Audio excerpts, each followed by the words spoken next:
বছরের ১ম দিনে শাশুড়ি মা ননদিনীদের নিয়ে চলে গিয়েছিলাম ভাইয়ার বাসায়। হ্যালো এভরিওয়ান, আসসালামু আলাইকুম। আশা করি সব ভালো আছেন। আলহামদুলিল্লাহ আমরাও ভালো আছি।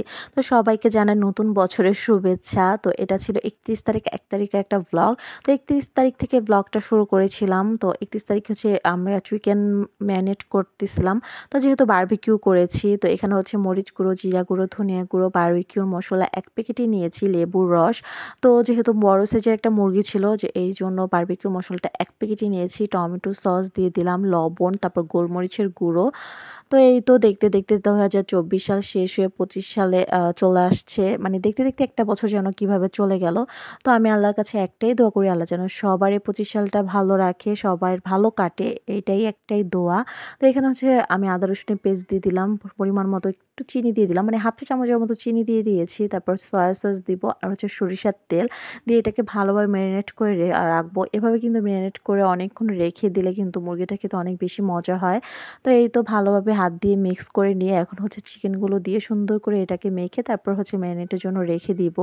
আর আমি হচ্ছে সেদিন হচ্ছে লুচি আর হচ্ছে চিকেন ভেজেছিলাম। মানে চুলাতেই করেছিলাম, আমি কোনো বারবিকিউরি করে। মানে চুলাতে একদম বারবিকিউ স্টাইলে করেছি। তো এখানে হচ্ছে ময়দা নিয়ে নিয়েছিলাম লুচির জন্য। এটা হচ্ছে আমি একদম ১ ঘন্টা আগে এটাকে মেখে রেখেছি। তারপরে এখানে হচ্ছে কর্নফ্লাওয়ার দিয়ে দিলাম। আমি হচ্ছে লুচি বানানোর সময় একটু কর্নফ্লাওয়ারটা এড করি ময়দার মধ্যে। তাহলে হচ্ছে লুচিটা অনেক বেশি সফট হয়।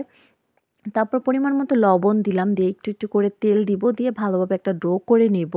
এই যে দেখছেন তেল দিয়েছি, তেলটা দেওয়ার পরে এখন হচ্ছে হাত দিয়ে মেখে সুন্দর করে একটু, একটু করে পানি দিয়ে তারপর হচ্ছে এটাকে একটা সুন্দর ডো করে নিতে হবে। তো এরকম করে যখন মুঠো করতে পারবো তখন আমি বুঝতে পারবো এই ডোটা একদম রেডি হয়ে গেছে। তারপরে হচ্ছে একটু, একটু করে পানি দিয়ে সুন্দর করে একটা ডো করে নিতে হবে।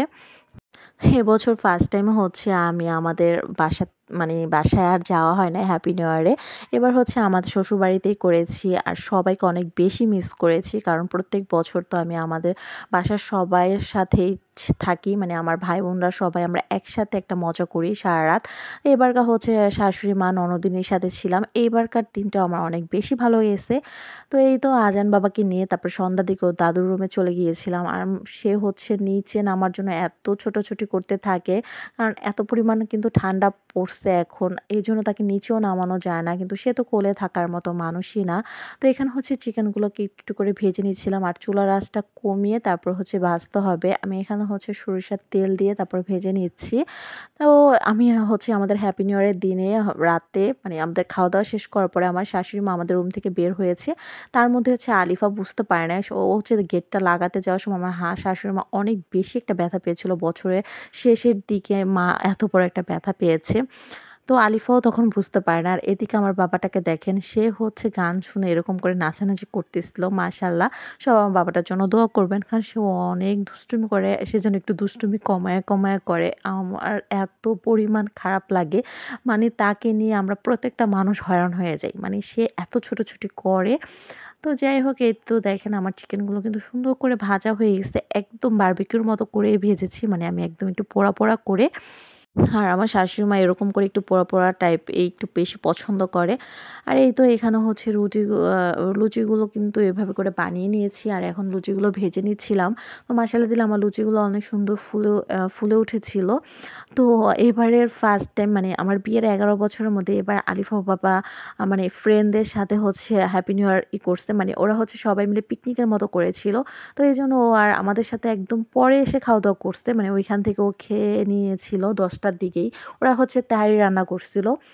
বিফ তেহারি। আর এই যে আমি আমার খাবারগুলো সুন্দর করে প্লেটে নিয়ে নিয়েছিলাম। আর আমি একটা চাটনি বানিয়েছিলাম। এই যে, যে মসলাটা ছিল বারবিকিউর ওইটা দিয়ে সাথে আমি একটু আচার এড করেছিলাম। এভাবে কিন্তু আচার এড করলেও কিন্তু অনেক বেশি মজা লাগে। একটু টক, টক লাগে।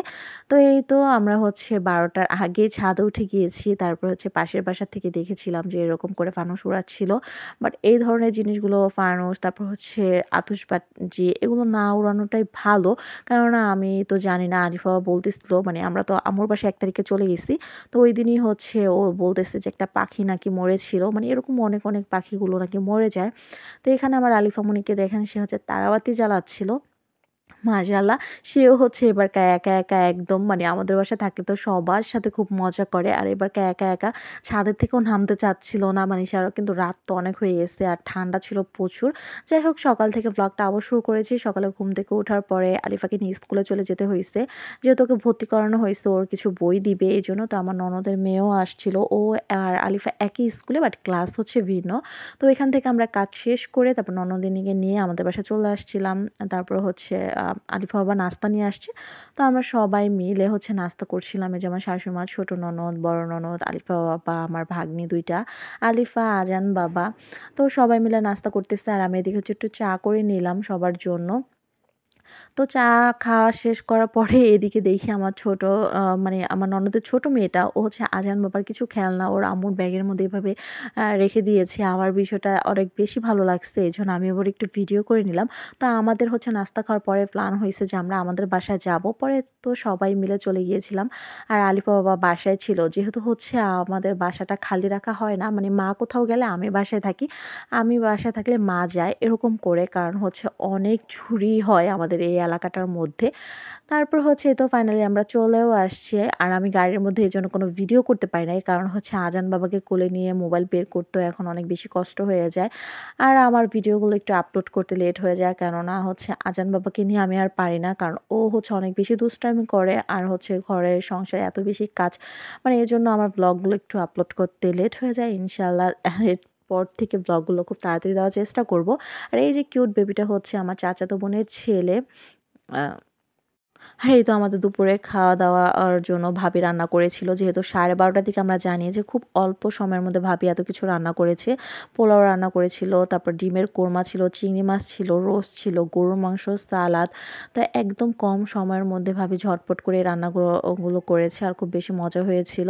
আর এই যে আমার বাবাটা সেও খেতে বসে পড়ছে, সাথে আলিফাকেও নিয়ে নিছে। তারা ২ টম অ্যান্ড জেরি একসাথেই বসে পড়ছে।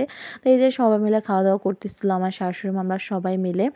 আর এই তো এখানে হচ্ছে ভাবি সবাইকে বেড়ে দিচ্ছিল। আসলে এই ১ম এভাবে করে হুট করে হচ্ছে আমরা সবাই মিলে চলে আসছি। আর আমি তো ৩১ তারিখে চলে আসি। আর এবার হচ্ছে শাশুড়ি মাদের নিয়েই চলে আসছি। আর এখানে হচ্ছে আজান বাবা তার আরেক নানুদের সাথে দেখা করে ওর মামার সাথে চলে আসছে। তারপরে বিকেলবেলা একটু ছাদে উঠেছিলাম। ছাদে উঠার পরে এই যে দেখি আমার আরো ২ টা বাবা তারা দুষ্টামি করতেছিল বোম দিয়ে মানে আতশবাজি দিয়ে। এটা হচ্ছে আমার ননদের মেয়ে রুফাইদা। আর এখানে হচ্ছে ভাবি পিঠা বানিয়েছিল দুধকুলি। তো পিঠাগুলি ফ্রিজ থেকে বের করেছে কিন্তু কেউ খেতে পারে নাই। কারণ সবার পেট পুরা ভরপুর ছিল। কারণ আমরা খাওয়া-দাওয়া করেছি ৫টার দিকে। তারপর হচ্ছে এত নাস্তার আইটেম ছিল কেউই খেতে পারে নাই। সবাই একটু করে চা খেয়েছে। তারপর হচ্ছে আমি একটু দই নিয়ে নিয়েছিলাম। কারণ আমার বেশি হচ্ছে দইটাই বেশি পছন্দ। দই খাওয়ার পরে এখানে হচ্ছে ভাবি হচ্ছে চা ঢেলে দিচ্ছিল। তো এই ছিল আমাদের হ্যাপি নিউ ইয়ার একটা ভ্লগ। ভালো লাগলে লাইক দিয়ে পাশে থাকবেন।